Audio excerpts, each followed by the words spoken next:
प्यारे बच्चों,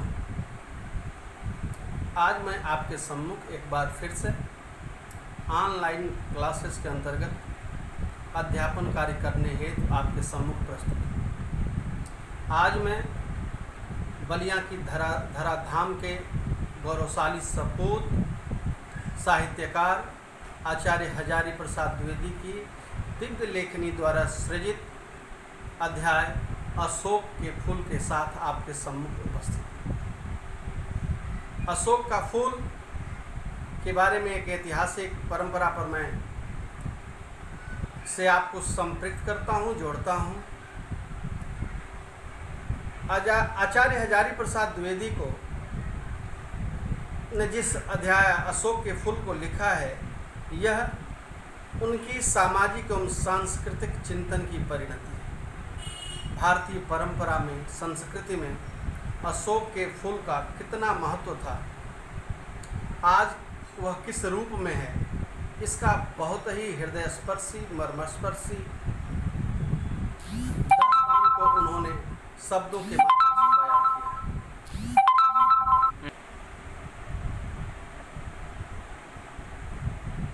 अशोक के फूल का परिचय मैं आपको देने जा रहा हूँ। भारतीय परंपरा में अशोक के फूल दो प्रकार के बताए गए। एक का रंग होता है श्वेत, सफ़ेद, और दूसरे का होता है लाल। श्वेत रंग का जो पुष्प होता है अशोक का, उसका उपयोग तांत्रिक क्रियाओं में, कापालिक क्रियाओं में किया जाता है।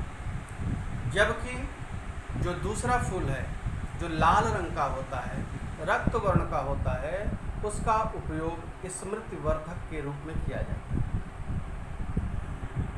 इसका महत्व का प्रतिपादन करते हुए लेखक ने कहा है कि कालिदास के समय में जो स्थान अशोक के फूल को मिला था, कालांतर में वह क्रमशः क्षीण होता चला गया। धीरे धीरे वह एक न फूलने वाले वृक्ष के नाम से जाने जाना लगा। फिर भी उसका नाम रख दिया गया अशोक के फूल। आज जिस हम अशोक वृक्ष को देखते हैं, वस्तुतः वह अशोक वृक्ष नहीं है जिस पर फूल आता है। यह एक मनोजन्मा फूल है जो हमारे मन में जन्म लेता है, जिसको हम अशोक के फूल के नाम से जानते हैं। और ऐसी मान्यता है कि संतान की कामनी स्त्रियां जब पायल की झनकार से युक्त अपने पैरों से इस पर आघात करती हैं तो यह पुष्पित हो जाता है। और इस क्रियाकलाप को उन्होंने मदनोत्सव के रूप में परिभाषित किया है। और इस तरह के कर्म करने से स्त्रियों को संतानोत्पत्ति होती है, ऐसी पौराणिक या हमारी परंपरा में मान्यता है। अशोक का वृक्ष, अशोक का फूल के बारे में यह मान्यता है कि यह गंधर्वों की और कंदर्प देव जातियों की उपज है। ऐसा माना जाता है कि यह सौंदर्य प्रेमी जातियां ने ही इस अशोक के फूल के महत्व को बढ़ाया। ऐसी स्पष्ट मान्यता है कि जिन स्त्रियों को संतान की उत्पत्ति नहीं होती, संतान उत्पन्न नहीं होता, वे स्त्रियां इस अपने पैरों से, कोमल पैरों से जब अशोक के पत्तों पर आघात करती हैं तो उसमें पुष्प आ जाते हैं। ये पुष्प ही मानो संतान उत्पत्ति की सूचना देते हैं। और ये इस क्रियाकलाप को करते हैं, जब लोग करते हैं तो उसे मदनोत्सव के रूप में कहा जाता है। और इस प्रकार से यह कंदर्प, जिसको हम कामदेव के रूप से के नाम से जानते हैं, कामदेव के नाम से जानते हैं। कामदेव के तुरीण में, तर्कस में जिन 5 बाणों को शामिल किया गया, उनमें सबसे शक्तिशाली बाण था, वह था अशोक का फूल।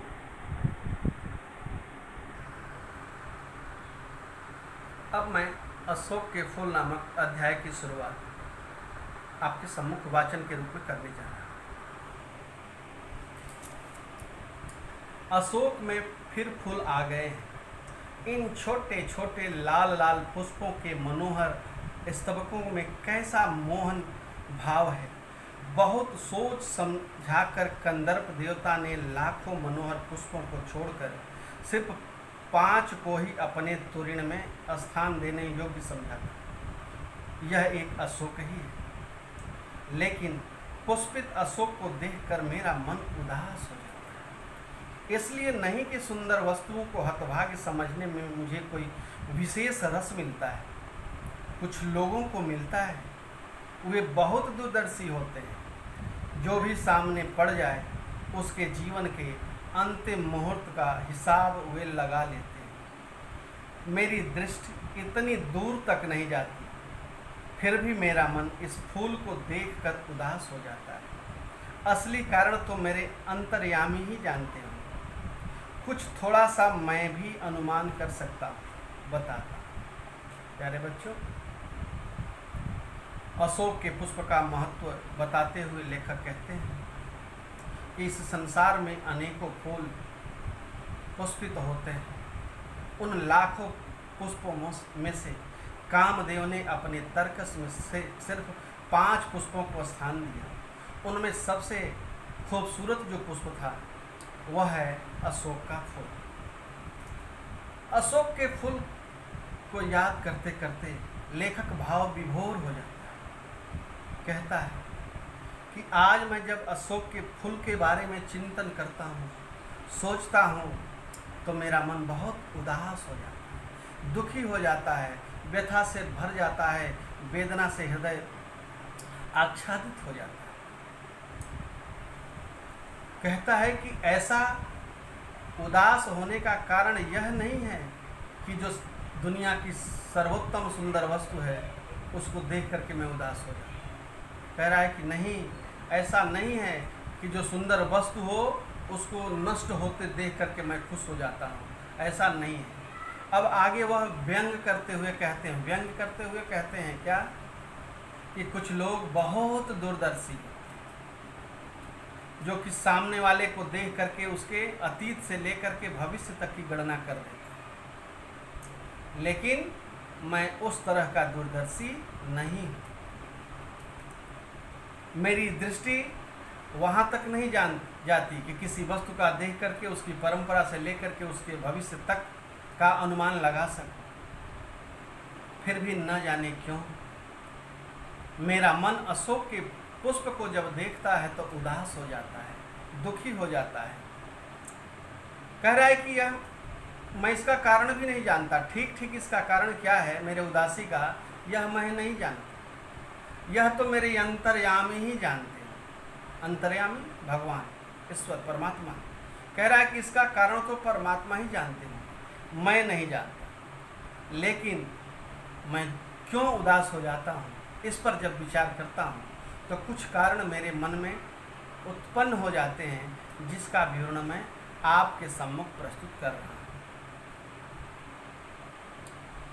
भारतीय साहित्य में और इसके जीवन में भी इस पुष्प का प्रवेश और निर्गम दोनों ही विचित्र नाटकीय व्यापार।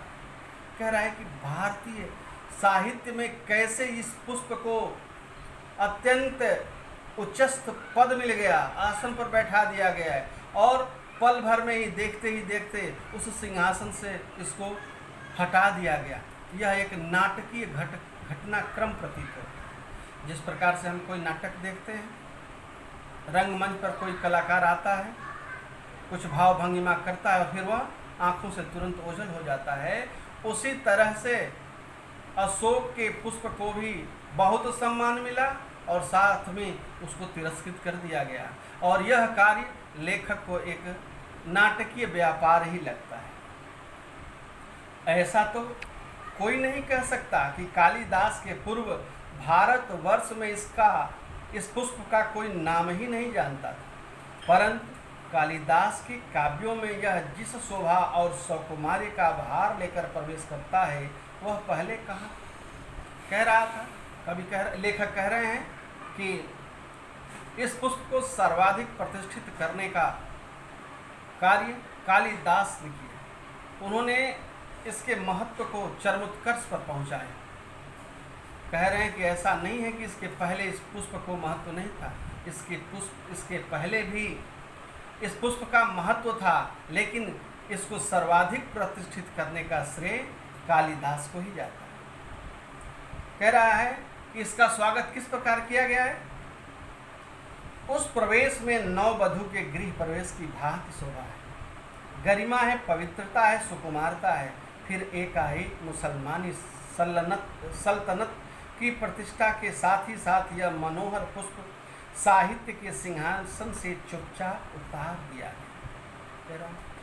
जैसे शादी के उपरांत जब कोई नवोढ़ा नई दुल्हन घर में आती है तो उसका बहुत ही सत्कार किया जाता है, उसके वाणी में उस बहुत ही सुकुमारता रहती है, सब उसे मान सम्मान देते हैं।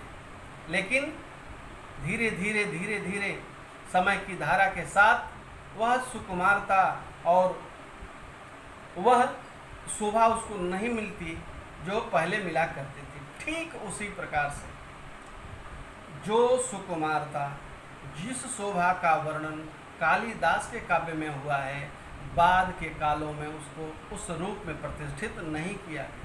मुसलमानों का जब साम्राज्य आया उस समय तो मानो जो कुछ रही सही शोभा भी अशोक के पुष्प की थी उसको समाप्त कर दिया गया।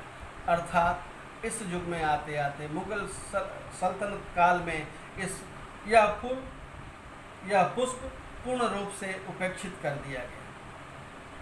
नाम तो लोग बाद में भी लेते थे, पर उसी प्रकार जिस प्रकार बुद्ध विक्रमादित्य का नाम तो लोग मरने के बाद भी लेते, लेकिन ये स्मृति के रूप में याद करते, जैसे किसी की पुण्यतिथि मनाई जा रही है। अशोक को जो सम्मान कालिदास से मिला वह अपूर्व था। अपूर्व, उसके पहले वह सम्मान कभी नहीं मिला था जो कालिदास के साहित्य। सुंदरियों के असंजनकारी नुपुर वाले चरणों के मृदु आघात से वह फूलता था, कोमल कपालों का कर्णावंतस के रूप में झूलता था और चंचल नील अलकों की अचंचल शोभा को 100 गुना बढ़ा देता था। कह रहा है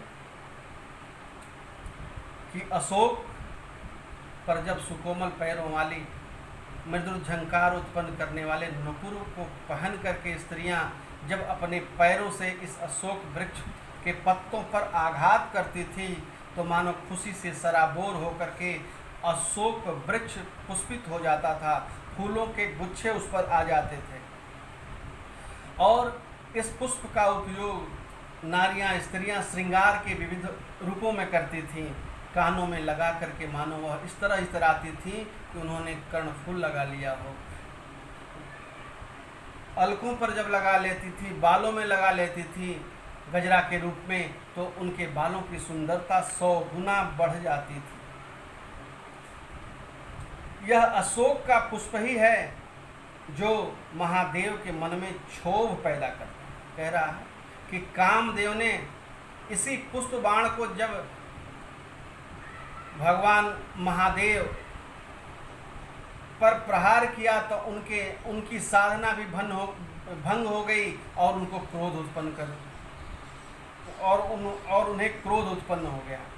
मर्यादा के रक्षक भगवान राम भी, जिन्हें मर्यादा पुरुषोत्तम कहा जाता है, इस पुष्प की बदौलत ही, कामदेव की इस पुष्प के बदौलत ही उनके मन में सीता के न रहने पर भी सीता के होने का भ्रम उत्पन्न हो जाता था, क्योंकि यह मनोजन्मा देवता के एक इशारे पर कंधे से ही फूट उठता था।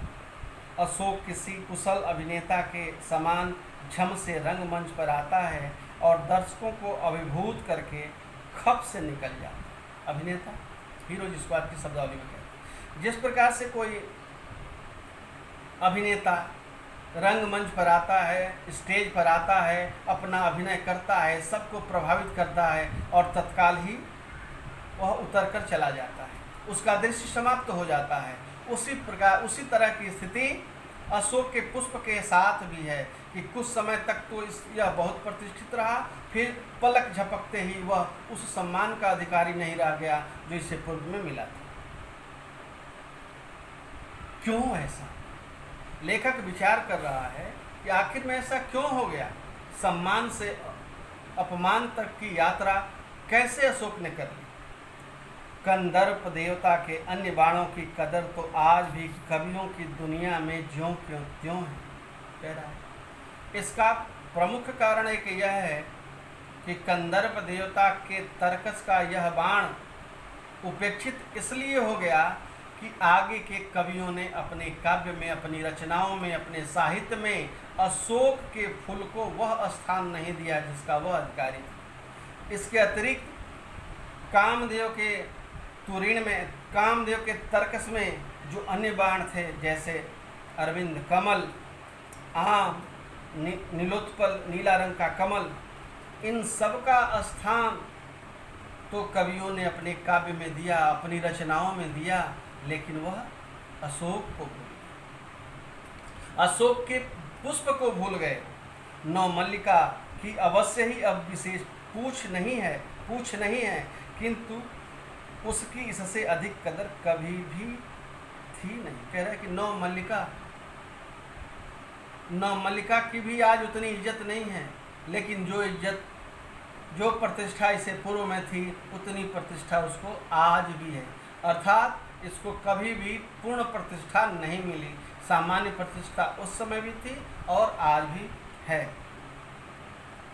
किंतु इसकी आगे इसके पढ़ते हैं, भुलाया गया है अशोक। कह रहा है सब याद हैं, किसी न किसी रूप में कवियों ने अपने साहित्य में स्थान दिया, सबको याद किया, लेकिन अशोक के पुष्प को वह भूल गए। मेरा मन उमड़ घुमड़ भारतीय रस साधना के पिछले 1000 वर्षों पर बरस जाना चाहता है।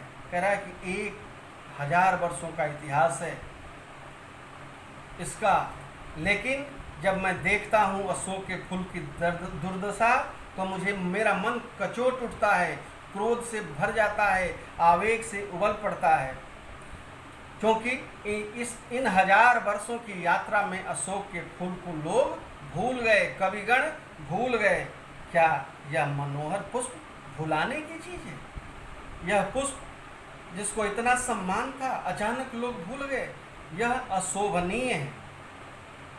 सहृदयता क्या लुप्त हो गई। लेखक कहता है कि लगता है कि आदमी का, इंसान का हृदय पक्ष खत्म हो गया, उसके अंदर की संवेदनशीलता खत्म हो गई, क्योंकि उनके अंदर अगर उनका हृदय पक्ष प्रबल होता, संवेदनशीलता होती, तो इस पुष्प की कोई उपेक्षा नहीं करता। कविता क्या सो गई थी न, मेरा मन सब मानने को तैयार नहीं है। जले पर नमक तो यह है कि एक तरंगायित पत्र वाले निफूरे पेड़ को सारे उत्तर भारत में अशोक कहा जाने लगा। याद किया तो अपमान।